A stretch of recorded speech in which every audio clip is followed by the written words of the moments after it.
What is a woman, right? It's a human female made in the image of God. What's a man, right? Human male made in the image of God.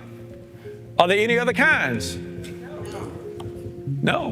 What if the confusion and conflicts over gender in our culture are not progress at all? They are actually devolution. What is a woman? It's not a trick question. What is a woman? Who identifies as a woman? You can't answer the question with the question. God has displayed his glory throughout creation, and nowhere has he displayed it more beautifully than in manhood and womanhood. This idea that each man is going to look inside himself and discover from his heart and his spirit what his own masculinity might look like is causing some confusion. What do you consider a female? What is a female?